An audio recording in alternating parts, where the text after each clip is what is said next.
Hi hello welcome to Mee TV news. నేను మీ మౌనిక. మీరు చూస్తున్నది Mee TV news. Motivate, educate, entertain. Bharatiya Janata Party Badangpet corporation అధ్యక్షుడు చెర్కుపల్లి వెంకటరెడ్డి ఆధ్వర్యంలో నాదర్గల్లోని ఓ ప్రైవేట్ ఫంక్షన్ హాల్లో సభ్యత్వ నమోదు వర్కింగ్ షాప్ పై అవగాహన కార్యక్రమాన్ని నిర్వహించారు.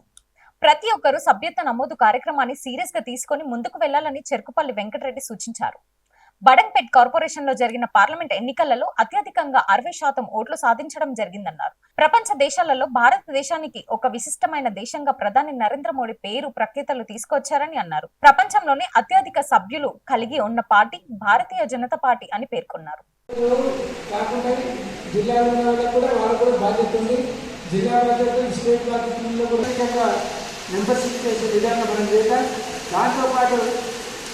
ఇంకొక రిక్వెస్ట్ చేస్తున్నా, ఇది 15 తారీఖు వరకు మనకు టైం ఇచ్చాం. మీరు ఇప్పుడే 1 వీక్లో కదండి. 3 తారీఖు కిషన్ రెడ్డి గారు స్టార్ట్ చేస్తారు, మనం 5 తారీఖులో స్టార్ట్ చేస్తాం. చెప్తారు 1 వీక్ అంటే 1 వీక్లో చెప్తాను చేస్తాను అనుకుంటే ఏదైనా అయితే. నేను చాలా సందర్భాలు చూసిన గతంలో. మేము మా ప్రాంతంలో కూడా ఇదే ప్రాంతంలో రాష్ట్రంలో ఉన్నదంతా మన ప్రాంతంలో కిరాయిలకు ఉంటారు, ఇల్లు కట్టుకుంటారు. మీరు ముందు పోతే హైదరాబాద్ లోని అడిక్మెట్ డివిజన్ రామ్నగర్ హైడ్రా కూల్చివేతలు చేపట్టింది. రామ్నగర్ చౌరస్తాలోని మణెమ్మ కాలనీలో నాలాను ఆక్రమించి నిర్మించిన కట్టడాలను 2 రోజుల క్రితం హైడ్రా కమిషనర్ రంగనాథం పరిశీలించారు. విక్రమ్ యాదవ్ అనే వ్యక్తికి చెందిన స్థలంలో అక్రమంగా కల్లు కంపం కొనసాగుతుందని స్థానికులు 2 రోజుల క్రితం హైడ్రా కమిషనర్ కు ఫిర్యాదు చేశారు. అక్రమ నిర్మాణాలు చేపట్టారని అందులో పేర్కొన్నారు. దీంతో స్పందించిన యంత్రాంగం అక్కడి కల్లును పారబోసి పూర్తిగా సామగ్రిని తొలగించి కూల్చివేతలు చేపట్టింది. ఫిర్యాదు చేసిన 2 రోజుల్లో హైడ్రా చర్యలు ఉపక్రమించడంపై స్థానికులు హర్షం వ్యక్తం చేశారు.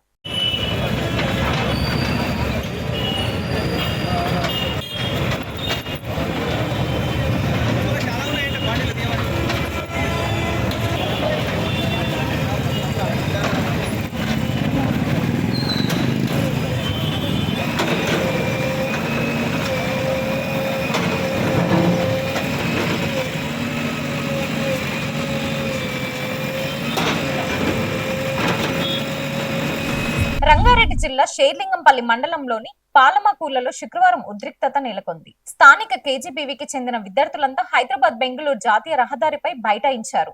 తమకు హాస్టల్లో పురుగుల అన్నం పెడుతున్నారని ధర్నాకు దిగారు. అదేంటని ప్రశ్నిస్తే టీచర్లు తమకు టార్గెట్ చేసి వేధింపులకు గురి చేస్తున్నారని ఆందోళన వ్యక్తం చేశారు. ఈ సందర్భంగా పలువురు విద్యార్థులు మాట్లాడుతూ గత కొద్ది రోజులుగా తమకు పెడుతున్న సాంబార్లో టిఫిన్లలో పురుగులు వస్తున్నాయని ఆవేదన వ్యక్తం చేశారు. టీచర్లకు మినరల్ వాటర్, మాకేమో బోర్ వాటర్ ఇస్తున్నానని చెప్పారు. రంగారెడ్డి జిల్లా DEO Sushidhar Rao, Shamshabad MEO Laxman Nayak, Shamshabad police station CI Narender Reddy అక్కడికి చేరుకొని వారి సమస్యలను తెలుసుకుని ఆందోళనను శాంతింపచేసేందుకు ప్రయత్నించారు. అయితే తమ సమస్యలు పరిష్కరిస్తేనే ఆందోళన విరమిస్తానని భీష్మించి కూర్చున్నారు. వారం రోజులలో సమస్యలను పరిష్కరిస్తామని డీఈఓ సుశీధర్ రావు, సిఐ నరేందర్ రెడ్డి హామీ ఇవ్వడంతో విద్యార్థులు ఆందోళన వివరించారు. అరే ఏ మేడం రా మేము కులంతో దూషించారు? ప్రశాంతి మేడం మమ్మల్ని చాలా సార్లు అన్నారు, ఏమంటారు మీరు ఎస్టీ కులాల్లాగా చూస్తుంది. చాలా సార్లు ఎస్టీ ఎస్సీ అని క్లాస్ వచ్చి స్మెల్ వస్తుంది అట్లే అంటారు. ప్రతిసారి అంతే అడిగితే మళ్ళీ కొడతారు. ఎందుకు అట్లా అడుగుతారు అంటే క్వశ్చన్ వేస్తే మాకే రిటర్న్ క్వశ్చన్ వేస్తామా అని పైపు స్టిక్ నూనె పెట్టి కొట్టిరు. ప్లాస్టిక్ పైప్ తో ఇట్లా నక్కలు పైన కొట్టిరు మమ్మల్ని.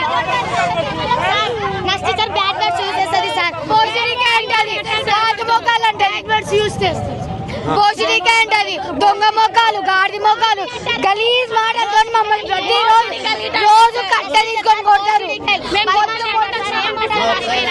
తెలంగాణ ప్రభుత్వం ప్రతిష్టాత్మకంగా చేపట్టిన మహిళా శక్తి స్కీమ్ లో భాగంగా శనివారం తార్నాక డివిజన్ లాలపేట్లోని ప్రొఫెసర్ జయశంకర్ స్టేడియం వద్ద మహిళా క్యాంటీన్ ను గ్రేటర్ హైదరాబాద్ నగర deputy mayor Mothe Srilatha Shobhan Reddy, TTUC రాష్ట్ర అధ్యక్షుడు మోతే శోభన్ రెడ్డితో కలిసి ప్రారంభించారు.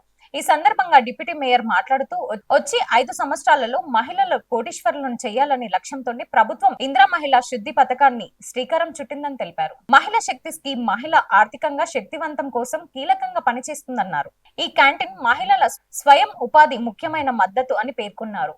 ఈ కార్యక్రమంలో జీహెచ్ఎంసీ డిపిఓ శ్రీనాథ్, శ్రీవాణి, అధికారులు, స్థానిక ప్రజాప్రతినిధులు, కాంగ్రెస్ పార్టీ నాయకులు తదితరులు పాల్గొన్నారు.